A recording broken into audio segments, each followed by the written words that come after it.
గణపతి బప్ప మోరియా అనుకుంటూ మా వినాయకుడు నిమజ్జనం అయితే చేసేస్తున్నారనమాట. ఏంటి డైరెక్ట్గా నిమజ్జనం చూపిస్తున్నాం అనుకోవద్దు, ప్రోమో కట్. ప్రతి సంవత్సరం వినాయకుడు మన కోసం వచ్చి 9 రోజులు ఉండి ఈ స్వార్థమైన ప్రపంచంలో బతకడానికి ధైర్యం చెప్పి వెళ్తాడని మనస్ఫూర్తిగా కోరుకుంటున్నా. Welcome to Sandhya vlogs. Video నచ్చేది లైక్ అండ్ కొత్తగా చూసేవాళ్ళు సబ్స్క్రైబ్ చేసుకొని చూడండి అబ్బా. మీ సబ్స్క్రిప్షన్ నాకు చాలా ఇంపార్టెంట్ అని మీకు తెలుసు కదా. ఇంకా 5వ రోజు పూజ అయితే అయిపోయింది. బంతి పూలతో అలంకరించేసి దేవుడి దగ్గరికి వండినవన్నీ దేవుడి దగ్గర పెట్టేసి అరటిపళ్ళు, పాయసం, లడ్డూలు అన్నీ పెట్టి దేవుడికి ఘనంగా పూజ చేసుకున్నాం. ఈరోజు చాలా హ్యాపీ. ఒక చిన్న స్పెషల్ కూడా ఉంది, ముందు ముందు మీకే తెలుస్తుంది. ఇంకా మా మమ్మీ డాడీ అయితే ఇంకా హ్యాపీగా ఉన్నారు. 5 రోజులు పూజలు చాలా బాగా జరిగాయి.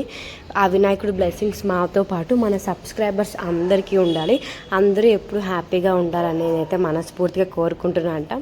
ఈ ఇయర్ మా హాసిని తల్లి main part of Vinayaka Chavithi. ఎందుకంటే తను ప్రతిరోజు పూజలో పార్టిసిపేట్ చేసింది, హారతి తీసుకుంది, ప్రసాదం తీసుకుంది, అల్లరి చేసింది, అన్నీ ఉన్నాయన్నమాట. మాకు ఏది లేదని లేదు.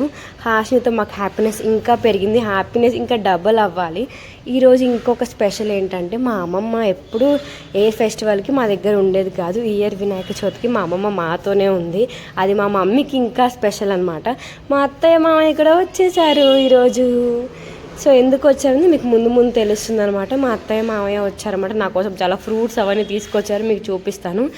భోజనం చేయవే తల్లి అంటే నేను అప్పడమే తింటాను, హాసిని అప్పడమే తినింది. ఇంకా వీడియో వచ్చేసి ఇంకా భోజనాలు అనమాట. మా అత్తయ్య మామయ్య మా పెద్దమ్మ వాళ్ళు 4 మెంబర్స్, ఇంకా మా ఫ్యామిలీ 7 మెంబర్స్ ఉన్నారు కదా. ఒక 10 మెంబర్స్కి మనం భోజనం పెట్టుకున్నట్టు ఉంటుందని చెప్పేసి అందరం అయితే భోజనాల సెక్షన్లో కూర్చున్నాం. మా మామయ్య గారు కుర్చీలో కూర్చొని తినేస్తున్నారు.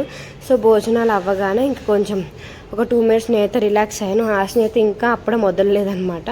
మా అమ్మ అయితే ఫైనల్గా వాళ్ళ అక్కతో కలిసే తినింది భోజనం. లాస్ట్కి అందరికి వడ్డించడం అయిపోయి అందరు తినేసిన తర్వాత మా పెద్దమ్మతో కలిసి మా మమ్మీ కూడా తినేసింది.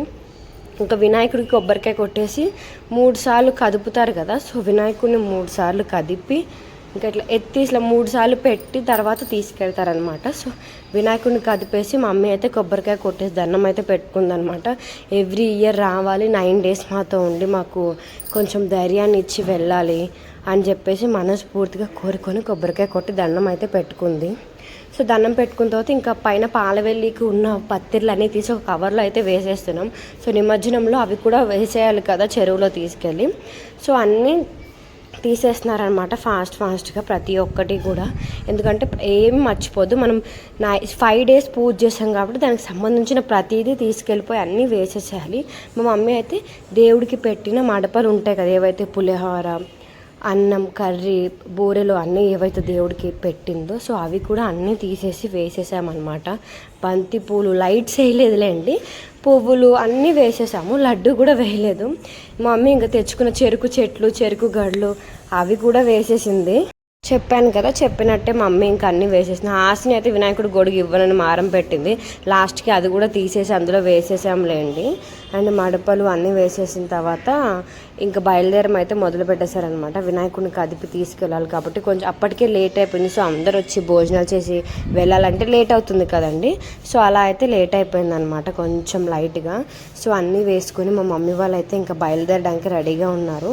మా మమ్మీ మా అన్నయ్య వచ్చేసి విగ్రహాన్ని తీసుకొని వెళ్తున్నారనమాట. నాకైతే చాలా బాధ అనిపించింది. కానీ వినాయకుడు వెళ్తున్నప్పుడు మనం బాధపడకూడదు, హ్యాపీగా సాగనంపాలని అసలు ఫీల్ అవ్వలేదన్నమాట. ఎందుకంటే ఇన్ని రోజులు పూజ చేసుకొని 2 పూటలు చాలా హ్యాపీగా ఉండే నేనైతే ఇంట్లో హాసిని పెట్టుకొని కొంచెం ఫీల్ అయ్యా. బట్ బాయ్ వినాయక, మా బుజ్జు గణపతి వెళ్ళిపోతున్నది కొంచెం ఫీల్ అయినా. ఇంకా వినాయకుడు వెళ్ళాల్సిందే కదా, 5 రోజులు కాకపోతే 9 రోజులకు వెళ్ళాలి. అక్కడికి వెళ్ళాక కూడా మా మమ్మీ పూజ చేసి కొబ్బరికాయ కొట్టిందంట. ఈ వీడియో నేను వెళ్ళలేదు కానీ వీడియో తీశారనమాట నా కోసం మా హస్బెండ్. సో ఎక్కడ నిమజ్జనం చేసామో తెలుసా, సున్నం చెరువులో నిమజ్జనం చేసాం. ఫస్ట్ వచ్చేసి దుర్గమ్మ చెరువుకి వెళ్ళారంట. కానీ 5-6 వినాయకుడిని వాళ్ళే తీసుకొని క్రెయిన్లో పడేస్తామని చెప్పారు. లేదు మా చేతులతో మేమే కలుపుకుంటామని చెప్పేసి మా మమ్మీ డాడీ వచ్చి సున్నం చెరువుకి అయితే వెళ్ళారనమాట. మొత్తానికి వాళ్ళని కన్విన్స్ చేసి మొత్తం మమ్మీ డాడీ అండ్ మా అన్నయ్య కలిపి నిమజ్జనం అయితే చేశారు. ఫస్ట్ వచ్చేసి మా అన్నయ్య మా డాడీ ఇట్లా వేసేద్దాం అనుకున్నారు లోపలికి. లేదు అలా విసరకూడదు, దగ్గరికి వెళ్ళి అందులో పెట్టండి అని అంటే మా డాడీ మా అన్నయ్య కొంచెం దిగి కడిగి అక్కడ పెట్టేస్తే జిహెచ్ఎంసీ వాళ్ళు వచ్చేసి వినాయకుడిని మొత్తం నీటిలోకి అయితే ముంచేశారనమాట.